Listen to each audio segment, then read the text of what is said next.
Welcome back to the channel, everyone, and welcome to part 2 of the Getting into Orcs in 9th edition series.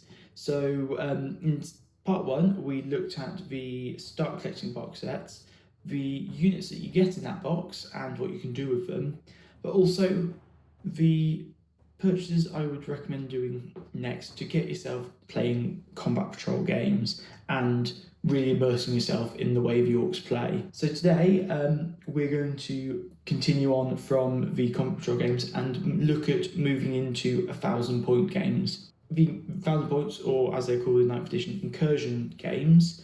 I really like them. They are good fun. It's something small, it's quick, it's fun, and actually once you get really confident in the rules, you and a friend can quite happily play a couple games of incursion in the evening, and you can play a couple different missions. It's a really good and fun way of playing 40k without having to invest in a huge army.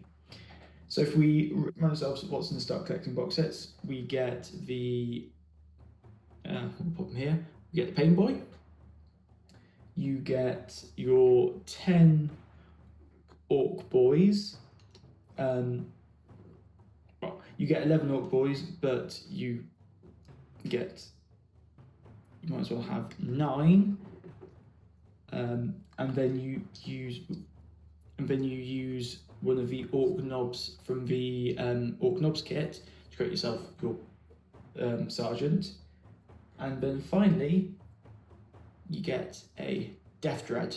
So that is your start collecting set. Moving on from there, we said the next best thing to do is get another squad of Orc Boys. So you're rocking around with a big mob, a reasonable sized mob of 20 of them. And then also get yourself a War Boss.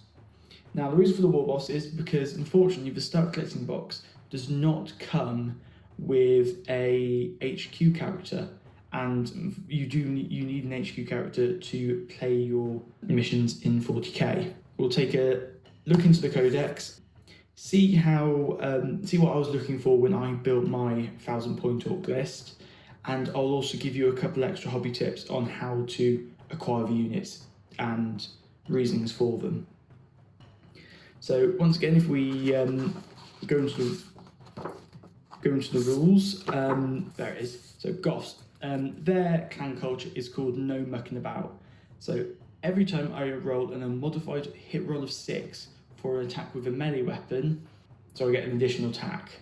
It's really good. So it means that my Orc Knob here is a big chopper. If I go into combat and I roll his attacks, if I get an extra 6, I get another swing with his big chopper. Actually, it really acts as a good force multiplier, especially for something like the Death Dread or the War Boss, where their hits, if they hit really hard. They just don't necessarily have a huge amount of attacks to start with, so it gives them a reason to be really punchy in combat. That's the clan trait that I've gone for, and it is a combat oriented trait. The other ones are quite good. Bad Moons, reroll hit rolls of 1 for attacks made was in the shooting phase. That's decent. Rebels Go Faster is really good for getting you from A to B super duper quickly. So you get +1 to your movement characteristic, or if it's got a speed for a keyword, it gets +2. In addition, you can add on to your advance and charge rolls. And also, they don't suffer a penalty for advancing and firing assault weapons. So there are a lot of benefits with Evil Sons, and they are very good.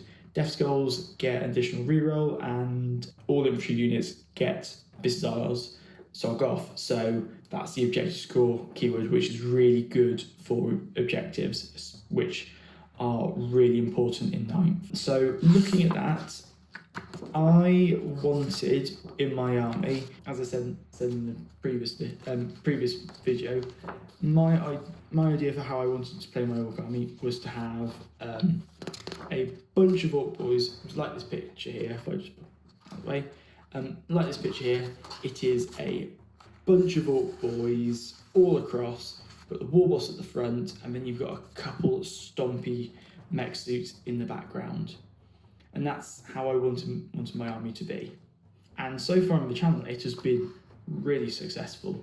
So the list that I'm going to suggest is a slight variation on the list I've used, but the reason why it's a variation is because it's slightly cheaper to get hold of as well. So starting off, I will be running a Battalion Detachment, so that's so I can get some extra slots. So to make a Battalion Detachment, I need 2 HQs and 3 troops choices. So starting off, we've got our War Boss. Now he is a reasonable fighter character. You can use Saga of the Beast to upgrade him further, but as this is just a starting out series, I'm not going to touch on that too much because you can get a perfectly decent War Boss from just using the Codex. So starting off, I have given him from the shooting weapons, I've downgraded his combi rocket to just a custom shooter. It was extra points that weren't needed to be spent. Now, if you've got a combi rocket on your modelled War Boss, keep it. He can occasionally fling out a rocket, and hey, you could blow up a tank unintentionally. Things can happen, but honestly, I didn't go for it because there was extra points I needed to save. I did, however, keep the Power Claw. Now that I have upgraded to the Killer Claw Relic, which is a nasty piece of kit. So Killer Claw Relic, it is a special Power Claw, which is times 2 strength, so he's rocking around strength 12, I believe it is. Strength 12, minus 3 AP, but instead of it being a D3 damage, it's a flat 3 damage. Now that is huge, so it means that he can walk into pretty much anything from the Primaris Space Marine series, and he will just demolish a unit. In addition, unlike a Power Claw, there is no -1 to the hit roll, so he's hitting on his 2s, so he will get a lot of attacks going through, but it also re-rolls wound rolls as well. So he's going to be hitting on 2s and either wounding on 2s or 3s re-rolling. It makes an incredibly strong opponent to fight. He is also going to be my Warlord, and I've given him Brutal but Cunning. He gets re-roll hit rolls in the fight phase, which is great. In addition, if he was charged, or heroic intervenes, he gets a +1 damage, so he's rocking around with flat 4 damage. At that point, if you roll relatively alright, he can one-shot a tank. So he is a true force to be reckoned with. The only issue is his armour is not great. He's only got a 4+ armour save. He doesn't have an invuln or any other form of protection, which is where Psychic Awakening comes in. However, for the time being, we won't talk about that as it's starting out in 40k. But that's what I'd use to make him even better, because it gives him an additional wound, an additional one gives him a additional wound, additional attack, and a 4+ invuln save, which he sorely lacks. But even stock from a Codex, he's still a solid unit. Next, we in the HQ slot, I have gone for a Weird Boy. Now this is a new unit. Currently, they are only in Finecast, so he is a special psyker. So he casts spells and can be quite mischievous for your force. He works as, like with the Pain Boy, he is a model which buffs the army quite significantly.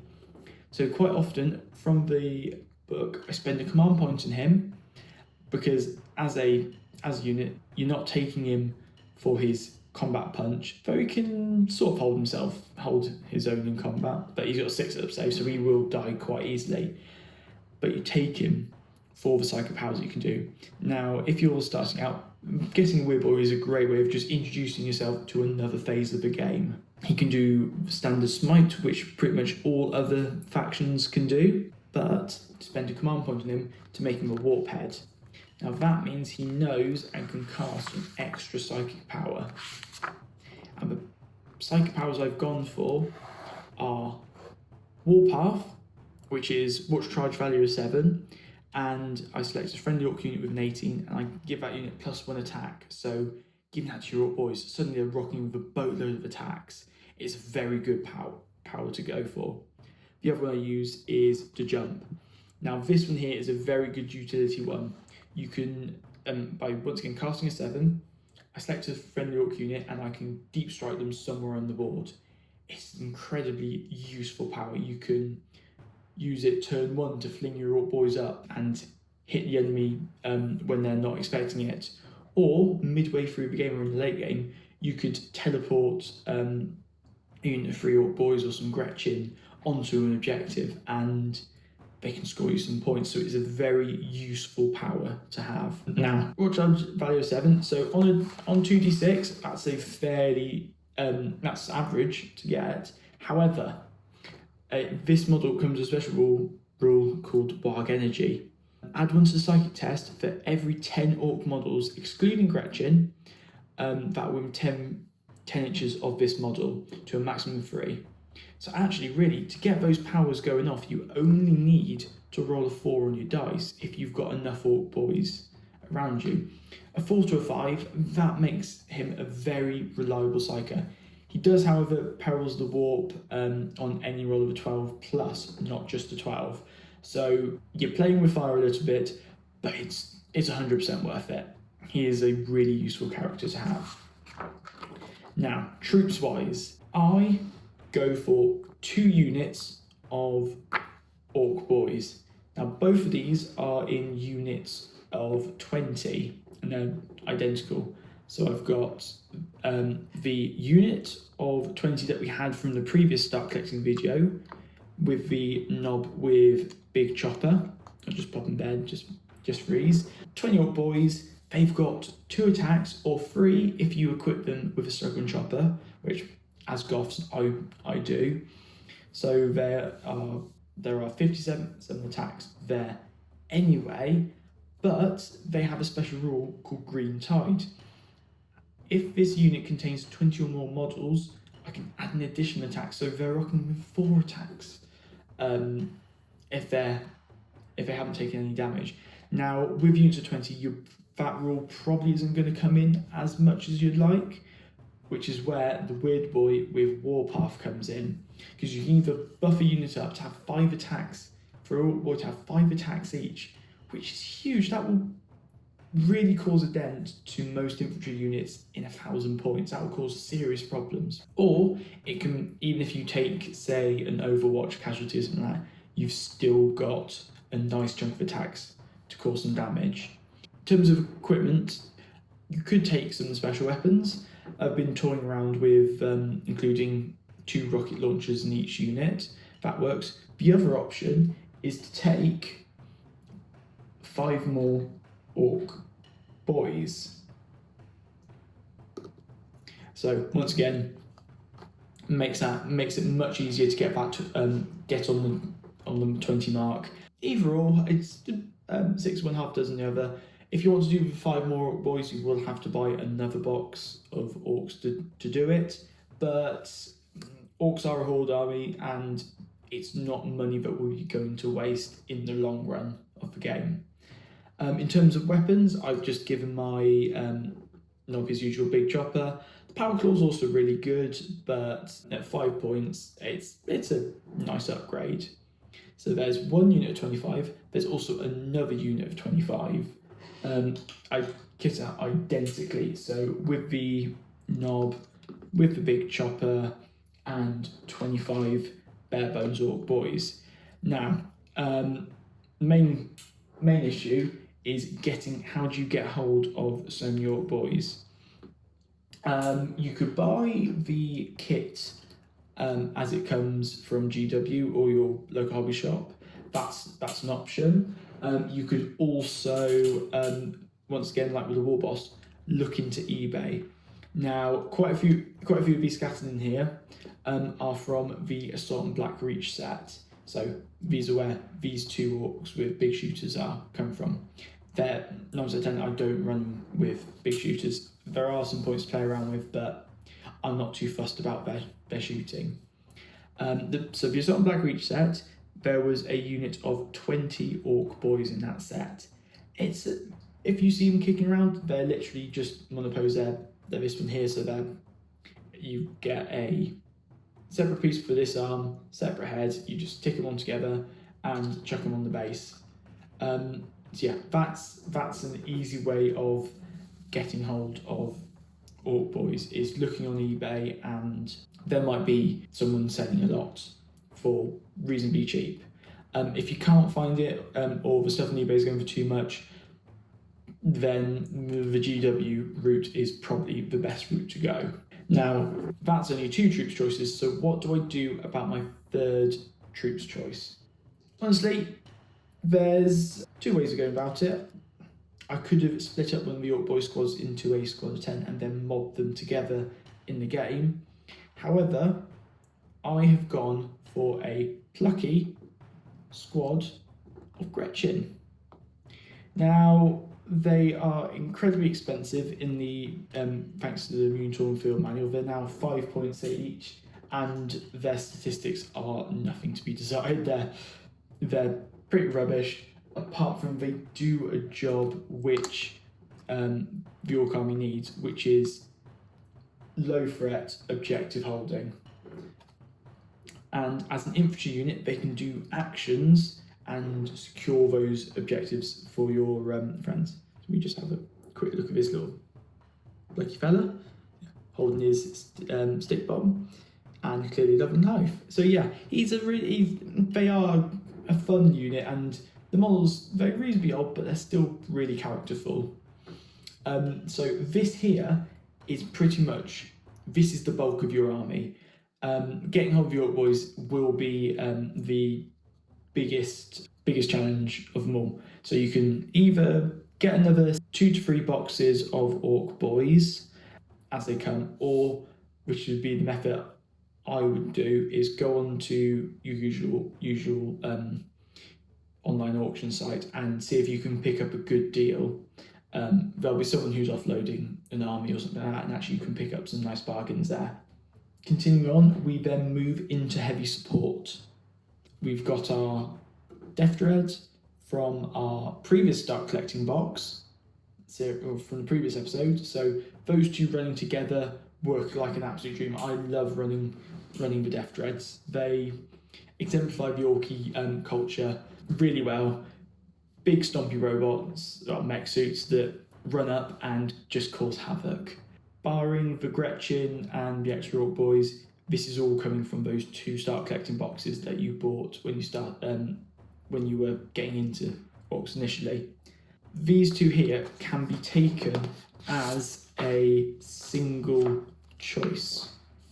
So Death Dreads here, they can be taken in units of 1 to 2. When you deploy them, they can separate out and they will act independently from each other. So you choose 1 heavy support slot choice, but then they are 2 separate units, which is really, really useful. It means that you can't just fire all the big guns into one and expect the damage to bleed over. You've got to target both. They're toughness 7, they've got 8 wounds and a 3+ save. They're good. They're not too shabby. If you were to use Psychic Awakening, I would recommend giving that 1 unit the Automatic Pistons custom job, which is what I do. It means that you add 3 inches to their move, so normally their movement 6, but that makes it movement 9. They also get access to re-roll advance rolls. Sadly, they can't advance and charge in this list, but they are such a threat that your opponent has to deal with them and has to divert some firepower, hopefully leaving your Orc Boys here to do their actions, capture objectives, and win the game. Now, the final selection that I've gone for, when I was running this list, I was trying to make my Orc Boys were trying to do too many jobs at once. They were assaulting the enemy, capturing objectives, doing actions. They were doing too much, and they're not durable enough. Even with the Pain Boy, they were struggling, especially in the late turns when I wanted to keep up the pressure of the assault, but I had to leave something back to capture my objectives. So the reason I chose a Battalion Detachment is because I've taken 2 individual killer cannons.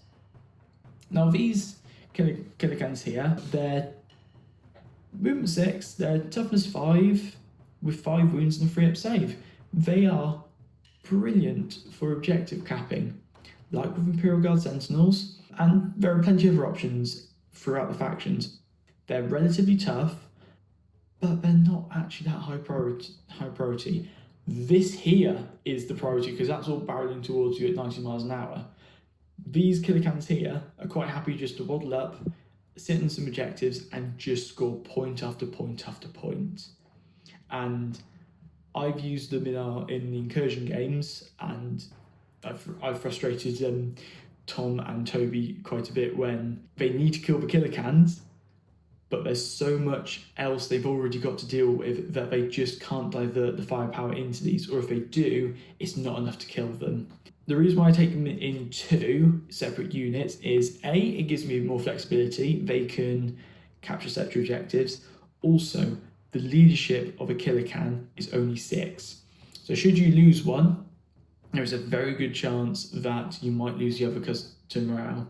In terms of weapons, one's got a can sword, one's got a can claw. Honestly, there's not much difference. You equip them how you like. The weapons I wouldn't recommend mainly is the Scorcher, because the killer cans have a ballistic skill of 4, and it's one of the few units that does. If you're giving them a Scorcher, it's defeating the purpose of them having such good ballistic skill. You can keep them nice and cheap at 50 points a pop and just run the big shooter. That works perfectly well. What I've done is I've used some of the rockets from the standard Orc Boys kit, and I've made 2 killer cans with rocket launchers. So this one's the standard rocket launcher you get in the killer can kit, and this one here was one that was taken from the Scorcher, and then I've just stuck on a rocket looking contraption on there, and that works really well. They are about 35 quid, but you do, as a box, get 3 of them. So actually, they're a reasonable value in my mind, and you don't need to use all of them. You only need to use 2 in this list, but you've got the 3rd one there. You could give him, I also gave him rockets, but you could give them any sort of weapons. You could keep them with the big shoot and just keep them nice and cheap if you want to run power claws and boys mobs. Yeah, they are probably my MVPs in terms of scoring. The War Boss is my MVP in terms of damage, but these 2 win me games because I sit them out of line of sight, behind a ruin, in dense cover on an objective, and it's frustrating for my opponent because they've got to deal with them, but there's so much more they've got to deal with first. They are a vital component of the list. But yeah, so that is the list. It is my War Boss here with the Killer Claw and the Brutal but Cunning Warlord trait with his with the Goths. 6 is to do attacks. 6 is to hit, do additional attacks. The Weird Boy, who acts as a force multiplier for my Orc Boys mobs by either jumping them up the board with the jump or giving them extra attacks with Warpath. I've then got my 2 blobs of 25 Orc Boys with just sluggers and choppers, maxing out the combat potential on them, and the knob has a big chopper. You could give them Power Claw. I just prefer the big chopper, and actually there are already claws in this list. It's nice to have a little bit of variety. Then I've also got that Plucky Squad of Grots, which, like the Killer Cans, are there to sit on objectives, run up, capture them, and more importantly, do action. So it could be raising a banner, it could be doing deploy scramblers. There are a couple different uses for them, and I like them a lot. They do their job brilliantly, despite being very expensive for what they do. Next then, we've got the Pain Boy, as we said. He is, once again, like the Weird Boy, he is the force multiplier. He gives units around him a 6+ feel no pain, so suddenly makes these 2 Orc Boys mobs a lot more durable than they were if they didn't have that support. We then move on into heavy support. Now, the reason why I needed this to be a battalion is to have the 3 heavy support slots. So I've got 1 for the 2 death dreads, and then 1 individual per killer can. Because I need the 3 heavy support slots, I need to take a battalion. Otherwise, I'm wasting lots of CP on command points. On taking, say, a spearhead detachment. So they're 50 points to grot, but they do hold a couple useful roles. You then have the killer cans, which are my objective grabbers, and I absolutely love them for what they do. And then the death dreads, which are in you might have heard they are effectively a distraction kind of effects for this force. These guys run in first. If they can tag a vehicle or hit something tough like aggressor or something like that, which will cause issues for my boys, they've done their job perfectly. The boys then steamroll in, probably capturing objectives on the way over, and it's all fun and games.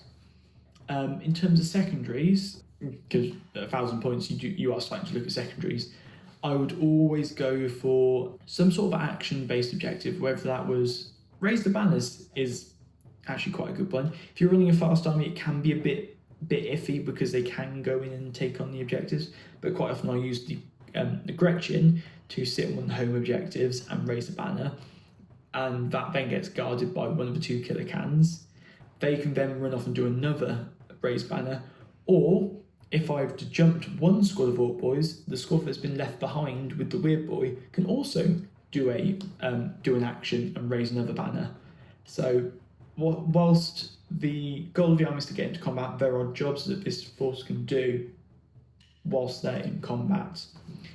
Domination is also a fantastic objective fantastic secondary take with this army, because with the sheer board presence you've got at 1,000 points, you can see it's only just about fitting in on the screen. You can quite happily sit the 2 blobs in the middle of the table and they will have 2 or maybe even 3 objectives under their control. And no one's going to really want to fight you off it when you've got a war boss and some death dreads in their face. And then the last one really depends on what your opponent's bringing. That could be if they're bringing a lot of vehicles, you could do not big game hunter, bring it down, or if they're say bringing guard or something like that, you could run attrition. There are plenty of options that you can choose for your other secondary, but make that secondary dependent on either your opponent, or if the mission one's looking quite good, you could always take the mission specific. In terms of things to worry about, thin the ranks can be a bit of an issue because you've got 40 to 50 Orc Boys, you've got Gretchen, there are a fair few infantry models that are quite easy to kill, and then you've also got the vehicles as well. Bring it down is also a problem. However, in terms of that, you can't worry about the secondaries that you're going to give away as a horde army. You're always going to struggle with things like thin their ranks. So you make it so that the objectives that you score will compensate for the objectives that you will probably give up due to thin their ranks. That's how I build up a that's my current Orc 1,000 point army. If there are any questions you've got, please pop them in the comments and I will happily answer them. Shout out to Rival Crafts, who have a link, who we have an affiliate link to. That's in the description. So if you want to purchase anything from them, that will help us out massively. But yeah, thank you for watching. Hope this was helpful, and we'll see you in the next video. Take care.